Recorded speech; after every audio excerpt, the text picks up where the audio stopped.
हमने बहुत कड़ाई से पालन किया, आपका हमेशा सहयोग मिला। दूसरा सर, इस वक्त दिल्ली के अंदर बहुत बड़ा ऑक्सीजन का क्राइसिस चल रहा है जिसमें आपकी मदद चाहिए।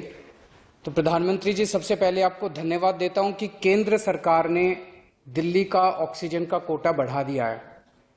लेकिन सर, मैं आपसे हाथ जोड़ के प्रार्थना करता हूं कि इस बढ़े हुए ऑक्सीजन के कोटे को दिल्ली तक पहुंचाने में हमारी मदद करें। एक एस्टीमेट के हिसाब से दिल्ली को 700 टन ऑक्सीजन की जरूरत है। आपने हमारा कोटा 480 टन कर दिया, बहुत बहुत शुक्रिया। लेकिन पिछले 24 घंटों में इस बढ़ाए हुए 480 टन में से भी केवल 350 टन ऑक्सीजन दिल्ली पहुंच पाई है। प्रधानमंत्री जी, जब से ऑक्सीजन का संकट शुरू हुआ है, मेरे फोन बजते रहते हैं। कभी कोई अस्पताल कहता है कि 3 घंटे की ऑक्सीजन बची है, कभी कोई अस्पताल कहता है कि 2 घंटे की ऑक्सीजन बची है। हम कारण जानने की कोशिश करते हैं तो पता चलता है कि पीछे किसी राज्य ने दिल्ली के लिए ऑक्सीजन लाने वाले ट्रक को रोक रखा है। हमने मदद के लिए केंद्र सरकार में कुछ मंत्रियों को फोन किए। शुरू में उन्होंने खूब सहयोग किया सर, लेकिन अब वो भी बेचारे थक गए हैं।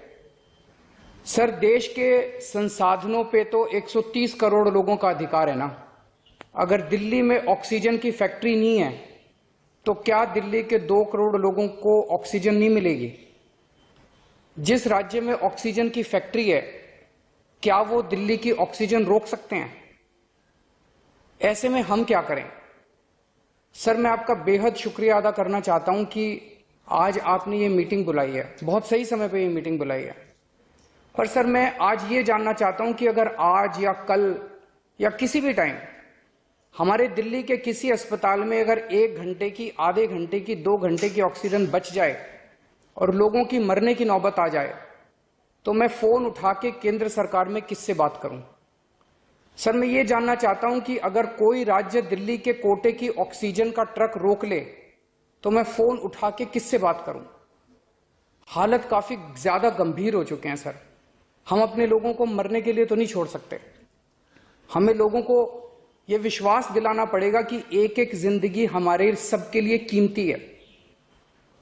हम आपसे फिर से दिल्ली के लोगों की तरफ से हाथ जोड़ के अपील कर रहे हैं कि सर, तुरंत कोई कठोर और सार्थक कदम नहीं उठाया गया तो शायद दिल्ली के अंदर कोई बहुत बड़ी त्रासदी हो सकती है। मैं आपसे मार्गदर्शन चाहता हूं सर। सर, कुछ ही राज्य हैं जहां से मैक्सिमम दिल्ली की ऑक्सीजन आती है और जहां सबसे ज्यादा दिक्कत आ रही है और जहां सबसे ज्यादा हमारे ऑक्सीजन के ट्रक रोके जा रहे हैं। मेरी आपसे विनती है, अगर आप उन राज्यों के मुख्यमंत्री को एक बार बोल दें, फोन कर दें कि हमारे ऑक्सीजन के ट्रक ना रोकें, तो दिल्ली के लोगों को ऑक्सीजन मिल जाएगी। आपका एक फोन ही बहुत है सर उनको। दिल्ली के 2 करोड़ लोगों की तरफ से मैं आज आपसे हाथ जोड़ के विनती कर रहा हूं कि सर, आप हमारी मदद कर सकते हैं। आप कृपया हमारी मदद कीजिए और अस्पताल में लोगों को ताकि ऑक्सीजन मिल जाए। ऑक्सीजन की कमी के कारण अस्पताल में जो हालत बने हुए हैं वो अब देखे नहीं जाते। लोग बहुत ज्यादा तकलीफ में हैं सर। पूरी रात हम सो नहीं पाते, नींद नहीं आती। इनका मुख्यमंत्री होते हुए भी मैं कुछ नहीं कर पा रहा। डर लगता है कि ऑक्सीजन की कमी से कहीं कोई बड़ा हादसा ना हो जाए।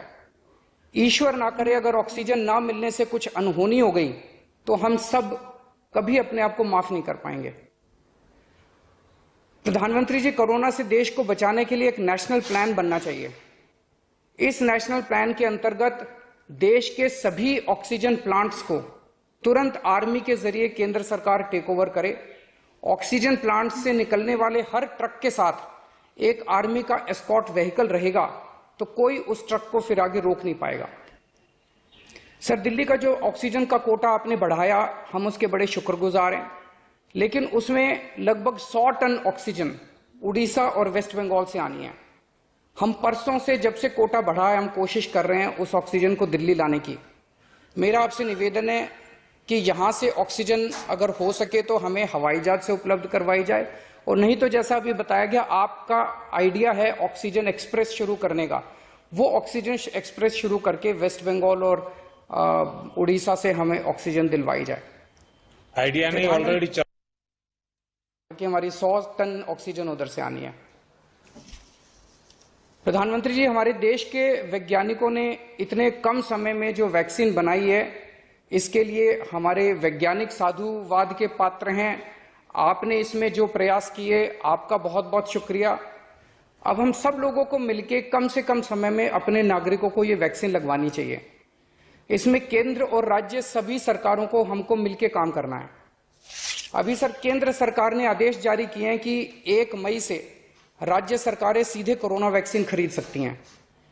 इसके बाद एक वैक्सीन की कंपनी ने अपने रेट जारी किए हैं कि वो केंद्र सरकार को 150 रुपए में और राज्य सरकारों को 400 रुपए में देंगे। सर, एक ही देश में एक ही सामान के 2 रेट कैसे हो सकते हैं? 1 नेशन 1 रेट होना चाहिए। सारे देश को एक ही दाम पे वैक्सीन मिलनी चाहिए। अगर देश एक है तो वैक्सीन का दाम भी तो एक ही होना चाहिए। तो मैं आपसे निवेदन करता हूं कि केंद्र सरकार को, राज्य सरकारों को एक ही रेट पे वैक्सीन मिले। जिस रेट पे केंद्र सरकार को वैक्सीन मिल रही है, उसी रेट पे राज्य सरकारों को भी वैक्सीन मिलनी चाहिए। सर, हर एक जान हम सब लोगों के लिए कीमती है। हमें ये एहसास हर भारतीय को इस वक्त कराना होगा। इसलिए मेरा मानना है कि देश में सबको दवाई, सबको वैक्सीन और सबको ऑक्सीजन मिलनी चाहिए, और बिना किसी विवाद और बिना किसी रुकावट के ये मिलनी चाहिए।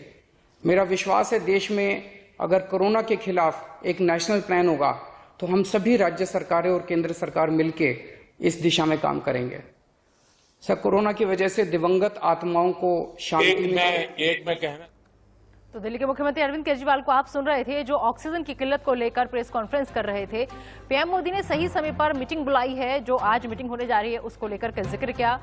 अरविंद केजरीवाल ने ऑक्सीजन के बड़े कोटे में भी कटौती हो रही है, ये बात भी कही, और ऑक्सीजन के ट्रक ना रोकें राज्य। एक बार फिर से राज्य सरकारों से वो अपील करते नजर आए, क्योंकि दिल्ली में हालात बेहद खराब है।